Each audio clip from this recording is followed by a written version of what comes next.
Je ne vous entends pas, mademoiselle Colette, mais je suis sûre que vous dites des choses ravissantes. Ne laissez pas refroidir vos pieds. Mais naturellement, avec une bouche pareille.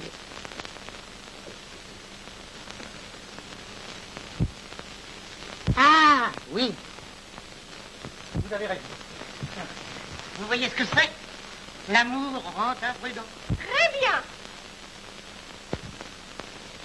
Plus que 3 minutes.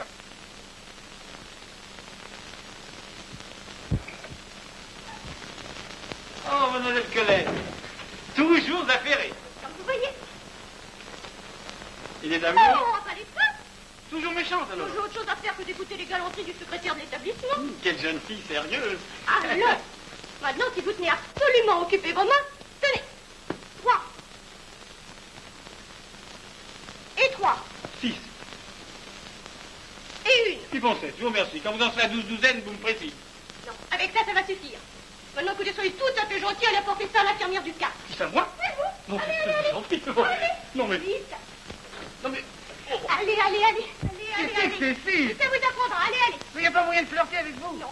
Oh, pas possible, vous avez été élevé dans un frigidaire. Vas-y, tombez. Mais Allez. monsieur, c'est pas drôle. Allez, Si les allez, filles en me rend compte de quoi vais-je avoir l'air? Allez. Non, c'est pas trop. Le coup de moi. Monsieur Berthelot, vous voilà délivré pour aujourd'hui. Ouh, là. Vous jours exacts, mademoiselle Colette.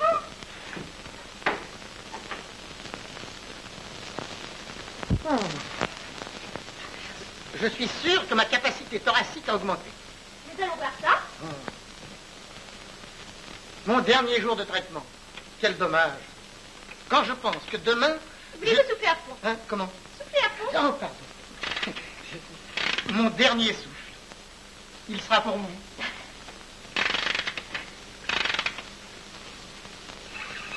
Encore. Encore un peu. Encore. Là, c'est assez. Ouf. Ah. Oh, parfait. Parfait, parfait. Eh bien voilà, mademoiselle Colette, il ne me reste plus qu'à vous remercier de vos bons soins. Et à vous rhabiller, surtout. Oh, rien ne vous échappe. Vous êtes une extraordinaire infirmière. Et Dieu sait si j'en connais depuis que je me soigne. Toujours pour l'âge? Oh non. Non, à vrai dire, je ne suis pas asthmatique. Mais mon docteur prétend que je pourrais le devenir. Alors, je prends mes précautions. C'est très sage. Ah, voilà, mais vous me comprenez. Je me demande, mademoiselle Colette, ce que je vais faire maintenant sans vous. Oh, vous exagérez, monsieur Berthelot. Ah, mademoiselle Colette, je voudrais vous poser une question. Moi, dans les ménages où je sers, je prends toujours le parti de la dame. C'est un principe chez moi. Ah, Éloi, mais vous interprétez mal. Non, mais des fois. Et puis, monsieur me permettra de lui faire remarquer qu'il a tort d'employer de pareils trucs, parce que, vous savez, ça n'apprend jamais rien. Lorsque ces dames trompent ces messieurs, elles ne nous emmènent pas à domicile. Généralement, elles nous laissent devant les galeries Lafayette, et elles prennent un taxi à notre porte. C'est l'enfance, ça. Vous entendez les galeries Lafayette. Oui, eh ben, il se pète la tête. Allez, va, tiens, lis ton pneumatique, ça vaudra mieux.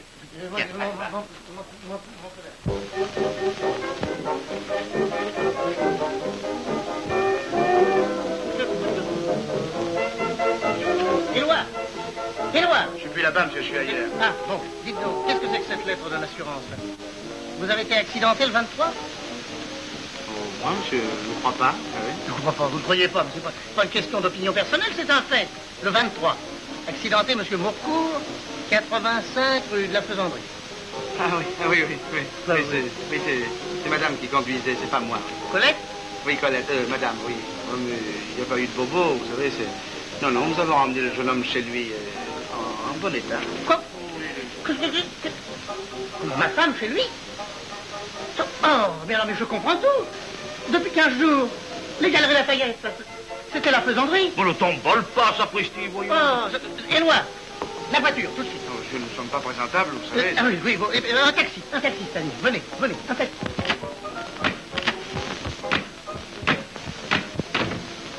Mais monsieur n'est pas visible. C'est ce que nous allons voir. Oh. Qu'est-ce qu'il y a? Mais monsieur. Mais qu'est-ce que vous voulez, monsieur? La femme. Je veux la femme.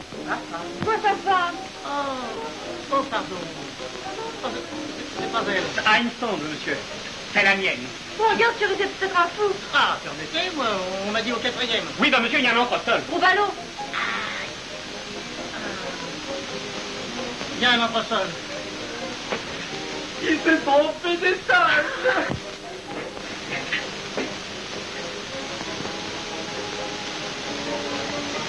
Je crois qu'il ne nous reste plus que 6 piqûres. Déjà? Oh, comme ça passe vite. Merci. Mais dites, qu'est-ce qu'on va faire quand ça sera fini? Vous, ça ne me regarde pas, cher monsieur.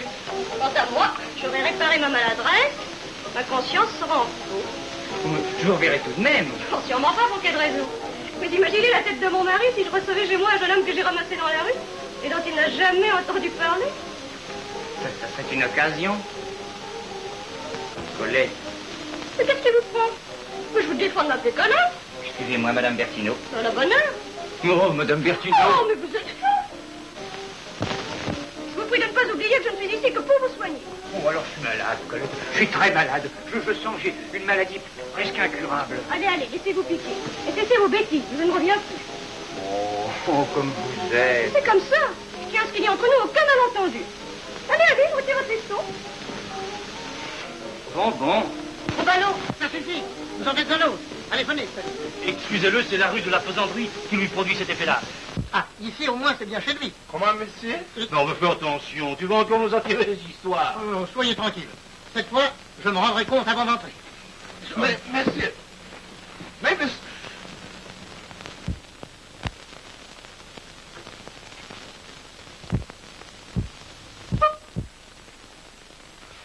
Oh! Colette. Gabriel. C'est moi. Je vais t'expliquer. Votre mari, Monsieur Morcourt? le fils du quinquina. Quinquina du nègre. C'est un excellent quinquina. N'est-ce pas, Colette? Et stomachique. Ah, en tout cas, depuis 8 jours que j'en prends, il me réussit. J'en suis ravi, cher monsieur, mais ça ne m'étonne pas. Car dans votre cas, comme dit notre publicité, m'essayer, c'est m'adopter. J'en étais d'ailleurs si sûr que je me suis permis de vous en faire envoyer quelques bouteilles supplémentaires. 11 et 12. Vraiment, monsieur Morcourt me comble. C'est trop. Oh, bien modeste attention, chère madame, en regard des soins dont vous m'avez entouré avec tant de dévouement. Oh, je vous en prie, monsieur. Oui, permettez-moi de vous dire à mon tour, cher monsieur Morcourt, que c'était tout naturel, puisque ma femme vous avait écrasé. le seul reproche que je sois en droit de lui faire, c'est de ne pas m'avoir prévenu tout de suite. Cela nous eût évité à tous un fâcheux malentendu. Sans parler d'une certaine erreur d'étage. Vous pensez si j'ai rigolé le lendemain quand le patron m'a engueulé en rapport à ma cachotterie pour l'adresse du jeune homme? Vu qu'il a dit que ça faisait supposer des suppositions sur madame, que j'avais tort de supposer. Tous pareils. Oh, n'empêche que le quinquina du petit, il est tapé. Surtout avec un doigt de kirsch dedans. Ça fait 3 doigts depuis le café. Ah oui? Ça fait 3 doigts? Ouais. Mais alors, j'ai encore droit à 7. Quoi? Oui, 7 et 3, ça fait 10. Saint par main.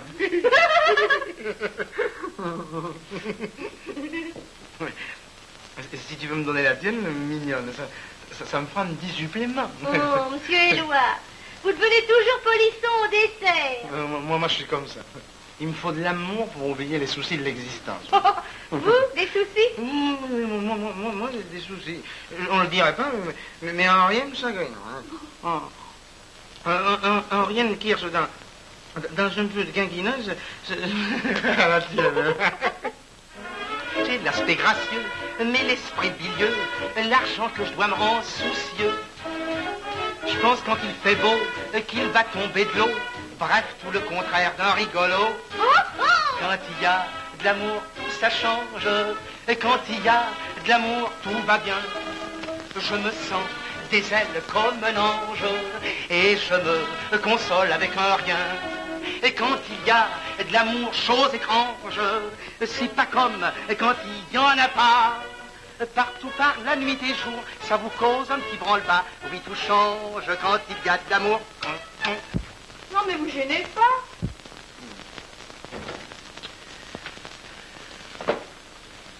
Dites donc, Éloi, c'est Oui. pas compris dans le service? C'est un extra. Un extra Dari. Toi, t'es extra souffle. Hein? Bah, les pattes. J'aime les autos, mais pas les chauffeurs. On dit ça, mais certaines dames, je sais, sont intéressées. Surtout une que je connais. Passe ordinairement pour une femme d'argent. Eh bien, moi, je l'ai eu gratuitement.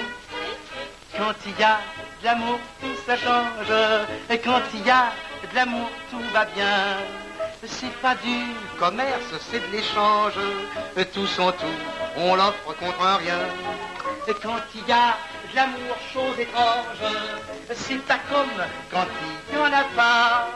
Partout par la nuit des jours, ça vous cause un petit branle-bas. Oui, tout change quand il y a de l'amour. Eh bien, mademoiselle Claire, où vous croyez? Oh, ça va. Oui, ça va. Quand il y a de l'amour, tout ça change. Quand il y a de l'amour, tout va bien. Oh oui, monsieur Éloi, quand il y a de l'amour. Oh là là. Excusez-moi, je reviens après-demain. Eh bien, je vais vous demander la permission de vous laisser quelques instants pendant que vous allez prendre le café. Alors, bavardez. Bavardez tous les trois. Bavardez. Il va faire ses exercices d'autosuggestion digestive à cause du mouton farci au navet. Il en a pour un bon quart d'heure. Moi, je vais téléphoner dans le boudoir, excusez-moi. Et bavardez, hein, bavardez. Enfin seul. Colette. Ah, monsieur Manco, vous n'allez pas recommencer. Oh, vous ne soyez pas méchante. D'abord, ne restez pas près de moi comme ça, allez vous asseoir là-bas. Oh. Je vous dis d'aller vous asseoir là-bas. Bon. Non, plus loin. Encore. Là, ça va. Encore heureux parce que moi, le passer chez le voisin. Comprenez-moi bien, monsieur. Après le ridicule incident de la semaine dernière chez vous, je n'ai pas voulu troubler davantage l'esprit et surtout la santé de votre mari en l'empêchant de vous adresser cette invitation que personnellement je trouvais superflue. Et j'espérais que vous auriez assez de délicatesse pour ne pas revenir sur un terrain où nous n'avons aucune chance de nous rencontrer. Écoutez pas, j'espère. Mais allez, répondez. Je vous aime, Colette. Encore une fois, soyez correct. Déjà tout à l'heure, à table. Enfin, je veux dire, sous la table. Enfin, c'est bien compris. Je vous veux, Colette. Oh, monsieur Manco, vous passez les bornes. Il y a tout de même des choses qu'on ne dit pas à une honnête femme. Et vous admettez, j'espère, que je suis une honnête femme. Mais enfin, ça doit bien se voir, c'est tout de même que je suis une honnête femme. Je vous aime, Colette. Oh, mais monsieur Manco, mais soyez raisonnable. Mais puisque je vous répète que vous n'avez rien à espérer, alors... Je vous veux, Colette. Oh, Colette. Oui, Colette.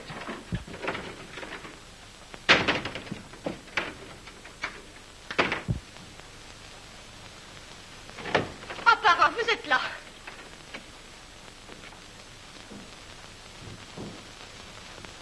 Rien ne se digère aussi facilement que le mouton farci au navet. C'est toi, Colette?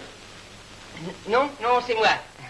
Excusez-moi, cher monsieur, mais parce que je cherchais... Ah, parfaitement. C'est à droite, en traversant la salle de bain. Attendez, je vais vous conduire. Bref, parrain, ce monsieur prétend profiter de sa présence ici pour m'obséder de son désir malsain. Malsain? Un jeune homme qui me paraissait si sympathique. Il a l'air comme ça, mais si vous le connaissiez autant que moi. Mais il tenait déjà quand j'allais chez lui. Enfin, à cette époque, je n'y attachais aucune importance. Tandis que maintenant, ici, enfin, vous comprenez, parrain. Naturellement. Si maintenant tu y attaches de l'importance... Enfin, écoutez, mon petit parrain, je compte sur vous pour lui faire comprendre que sa présence n'est pas ici. Et puis enfin, pour lui dire qu'il ne doit pas venir. Et puis qu'il m'embête. Alors, ne t'inquiète pas. Fuis-toi à ton vieux parrain. Dès demain, je convoque le jeune Morcourt à mon cabinet et je lui dirai ce que je pense à ce gaillard-là. Tranchons le mot. Vous êtes tout à fait jeune homme, le mari qu'il faudrait à Colette. Ah, ça? Ce n'est pas précisément ce qu'elle m'a chargé de vous dire, au contraire, mais c'est mon opinion personnelle. Oh, mais la mienne donc, cher monsieur. Ah, nous sommes d'accord, hein? Oh, je m'en doutais. Il ne nous reste plus qu'à convaincre Colette. Oui, mais comment? En nous faisant aimer d'elle, parbleu, allons, à notre âge. Partis comme nous sommes, ce serait bien le diable. Puis après, ça ira tout seul. Un bon petit divorce d'inclination. Hein? Allez, comptez sur moi, je vous suis tout acquis. Ah, ben ça, par exemple, si je m'attendais... Eh oui, évidemment, il peut vous paraître étrange que moi, le parrain, mais je me considère un peu comme responsable d'un mariage que je n'ai pas su empêcher et qui m'apparaît chaque jour davantage comme la plus grande aberration du siècle. À vous, jeune homme, de m'aider à la réparer, hein? Nous rendrons Colette heureuse malgré elle, sacrebleu. Et je le démontre. Je pose d'une part Gabriel. Égal. Égoïsme. Plus pantoufle. Plus tisane. Moins amour. Colette. Égal. Jeunesse. Plus beauté, moins amour. André.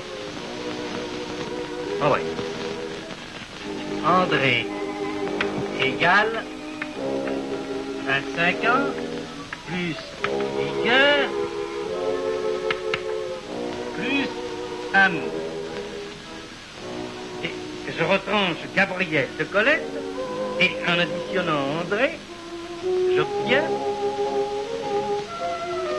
jeunesse, plus beauté, plus 25 ans, plus vigueur, plus amour, plus amour, plus amour, C-U-R-T.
contente. Oh, madame, quelle bonne mine.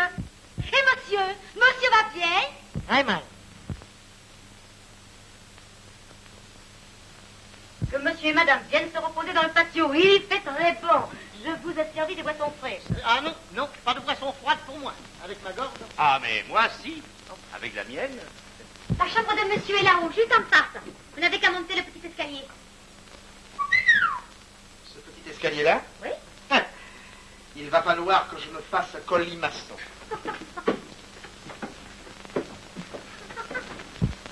Vous pensez quelle surprise quand j'ai reçu votre dépêche ce matin? Oui. C'est si rare de voir monsieur et madame dans leur maison à cette époque de l'année. Je vous pensais que d'habitude, pour tout le mois d'août, à vos bains de mer. Ah, mais nous y pensions aussi, ma bonne Manouche. Sans cette sacrée épidémie, là. C'est une épidémie? Ah oui, enfin, ça menaçait.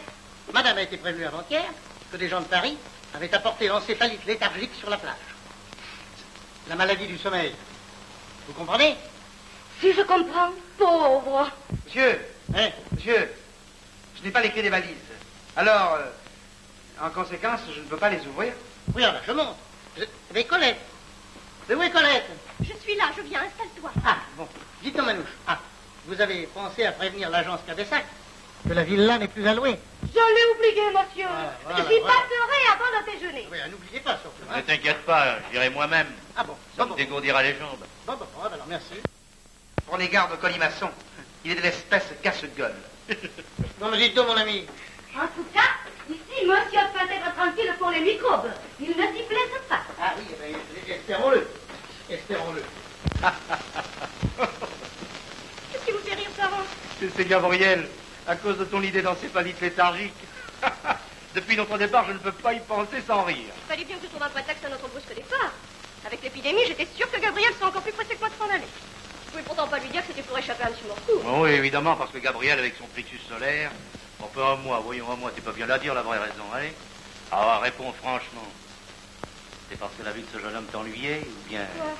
Ah, ou bien parce que elle ne t'ennuyait plus assez. Oh, pas! Oh, c'est pas bien de penser ça. Oh, ce n'est pas bien.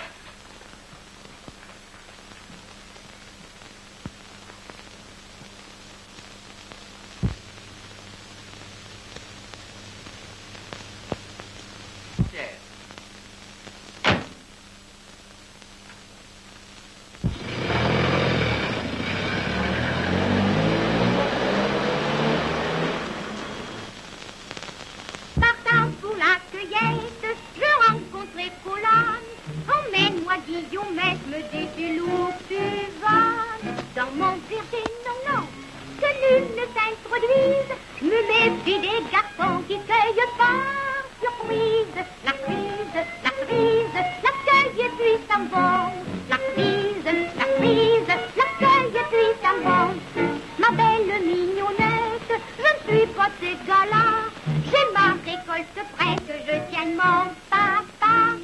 Dans votre verger, non, non, n'en ayez pas rancune. Je n'écoute pas les garçons qui proposent à chacune des prunes, des prunes, et puis après s'en vont. Des prunes, des prunes, et puis après s'en vont. Cruelle Guilloumette, tout l'été j'ai langui. Les pressoirs sont en fait en danger en ami. Poulet à de le raisin et d'apparence bénigne, mais je pense aux pépins qui sont la suite maligne. Des vignes que graffit le voisin. Des vignes que graffit le voisin. Voyez la tourterelle, vu que c'est son ramier.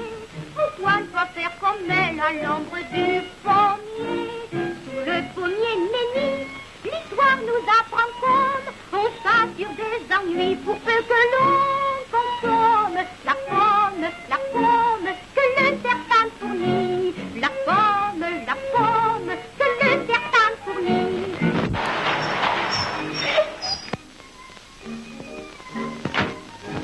Vous serez parfaitement bien. Et comme vous pouvez le voir, la gardienne de la maison laisse tout ouvert pour que ça ne fasse pas le moisi. Et ici, la cour. Ah, la maison. En haut, voilà les chambres. Voilà. Si vous voulez rester un peu seul, la gardienne doit être dans l'intérieur, à moins qu'elle soit allée faire une course. Enfin, quand vous la verrez, vous lui direz que vous êtes le locataire. Et elle vous donnera les clés. Bon, mais vous croyez que ça suffira? Comment? Est-ce que vous avez payé votre location d'avance? Vous n'aurez qu'à montrer le reçu de votre quittance. Ah, voilà, allez, au revoir, monsieur. Excusez-moi de vous quitter, mais à ces heures-ci, on m'espère au jeu de bout. Oui, allez, monsieur Gabessac. Ah, encore mieux. Si des fois vous aviez besoin de quelque chose, vous n'auriez qu'à me faire prévenir.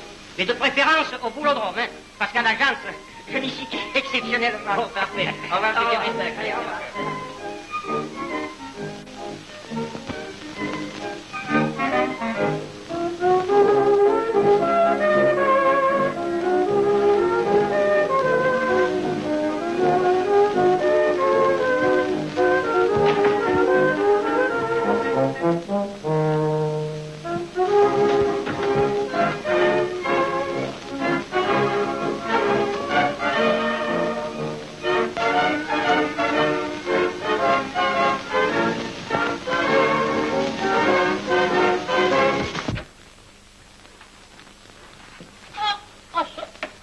Monsieur Morcourt?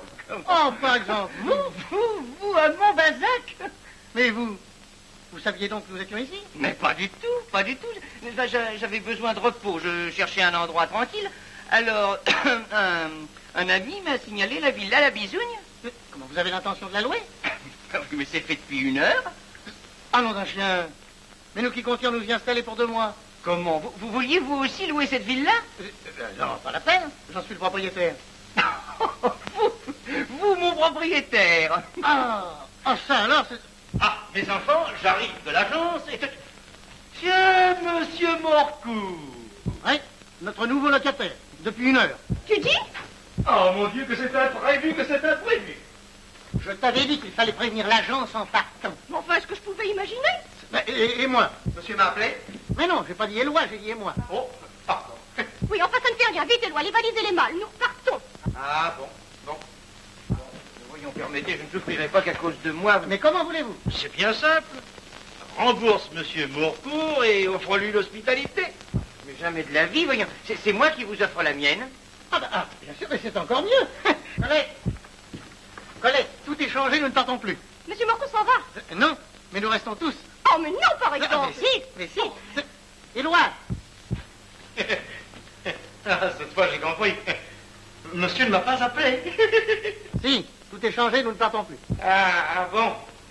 Ça, c'est trop fort. Madame, c'est Madame Pocket. Qui est ça, Madame Pocket? Madame ne la connaît pas encore. C'est la nouvelle directrice de la crèche. Elle vient pour vous dire bonjour et vous remercier pour tous vos dons. Elle est là avec ses petits.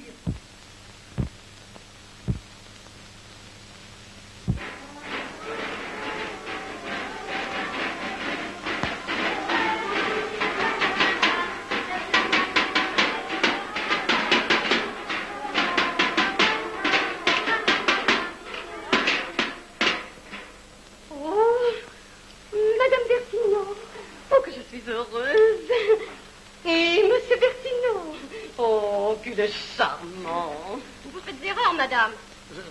C'est moi, monsieur Bertino. Oh, excusez-moi, à première vue. Mais monsieur n'est pas mal non plus. Enfin, je veux dire, dans son genre. Vous permettez? Allons, viens, petit. Viens faire ton compliment à monsieur et madame Bertino. Cher membre bienfaiteur, au nom de toute la crèche montbasacienne, nous vous apportons du fond du cœur, avec les remerciements d'usage, l'expression de notre gratitude inaltérable et de notre dévouement dans l'avenir. Vive monsieur et madame Bertino, vive monsieur et madame Bertino. Merci, monsieur, tu as très bien dit ton compliment. Alors, dites, madame, je l'aurai la sucette, hein?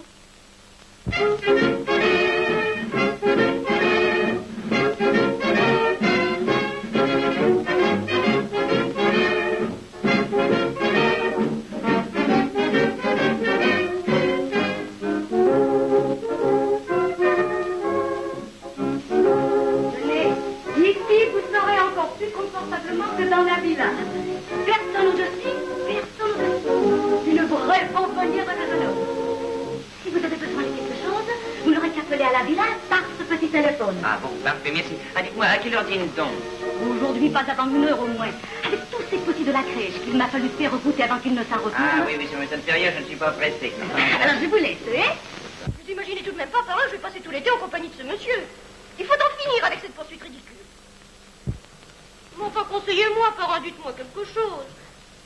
Si tu veux mon avis, c'est un peu ta faute. Tu le fuis trop. C'est une mauvaise tactique. Plus une chose vous paraît insaisissable, plus on a envie de la saisir. Regarde les confiseurs. Quand ils ont une nouvelle vendeuse, ils n'interdisent pas de goûter aux bonbons, au contraire. Pour du tout, ils disent mangez, allez, mangez, mangez, toute la confiserie si vous voulez, vous gênez pas. Et cela lui en ôte immédiatement l'envie. Mais quel rapport, parrain? Eh bien, Stani, je vous attends. Ah, voilà. Ah, dis donc, ma chérie, n'oublie pas de faire prévenir M. Mourcourt que le dîner est à 8 heures précises, hein? Je passe chez le pharmacien, et puis nous prendrons en passant Madame Fauquet, comme ça je serai sûr qu'elle ne sera pas en retard pour le dîner. Et à tout à l'heure, hein. Et pense au confiseur. Hein, quoi? Non, Quel rien, t'occupe pas. Voilà. Ah, bon. Oh, une femme étonnante, cette Madame Fauquet, vous savez. Elle a été infirmière et masseuse, diplômée.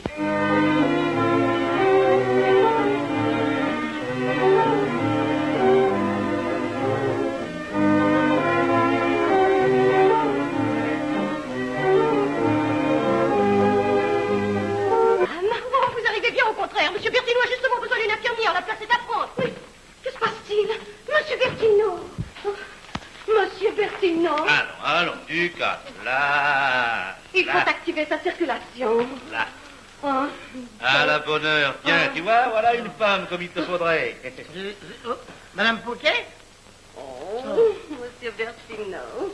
Ce que dit votre parrain.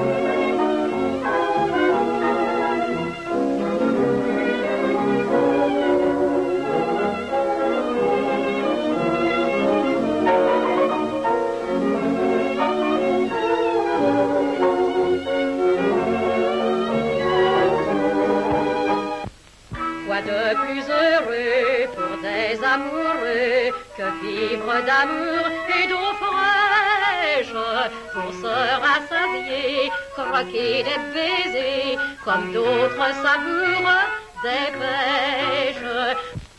Loin de ma pensée de vouloir critiquer Madame Bertino, mais, à mon sens, elle ne vous faisait pas du tout le régime qui vous convient. Vraiment? Pas de viande le soir, surtout. Ah, vous croyez? Et du pain? Vous voulez vous laisser votre pain? Rien n'est plus mauvais. On ne sait pas avec quoi c'est fait. Je croyais que le pain, c'était... Naturellement, jamais de vin. Pour vous. Vous voulez donc ruiner votre santé? Moi? Il va falloir vous surveiller de près. À partir de demain, pommes de terre bouillie, eau de valse et pour nos cuits. Que me faut-il donc faire afin de nous accorder? Demandez à ma mère ma blanche fleur d'oranger. A fallu y passer, n'est pas perdu au change. Quant au temps son corset, je cueillis joisson, mélange l'orange. Qu'est le fruit l'oranger? L'orange, qu'est le fruit de l'oranger? Mon chéri, voyons, j'ai la bouche pleine. Voulez-vous manger ça? Alors mangez ça aussi. Mon chéri. Mon amour. En boire. Ah, mais j'ai plus que de l'eau. Oh, d'amour et d'eau fraîche, ça suffit bien.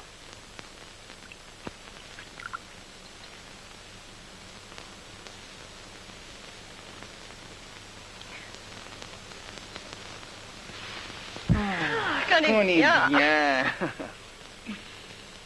Oh, mon amour. Et dire que si vous m'aviez pas écrasé il y a un mois, nous serions pas là. C'est vrai. Ah, mais je proteste. D'abord, je ne vous ai pas écrasé. Et puis, j'ai même eu du mérite, car enfin, vous vous êtes positivement jeté sous les roues. Oh, pardon, j'étais sur un passage clouté. C'était à vous de vous arrêter. Oh, et à vous de regarder avant de descendre. Bon, si vous aviez klaxonné à temps. Oh, mais c'est trop fort. D'abord, tout le monde a vu que c'était de votre faute. Bon, mais que le culot chauffard de... Mettons.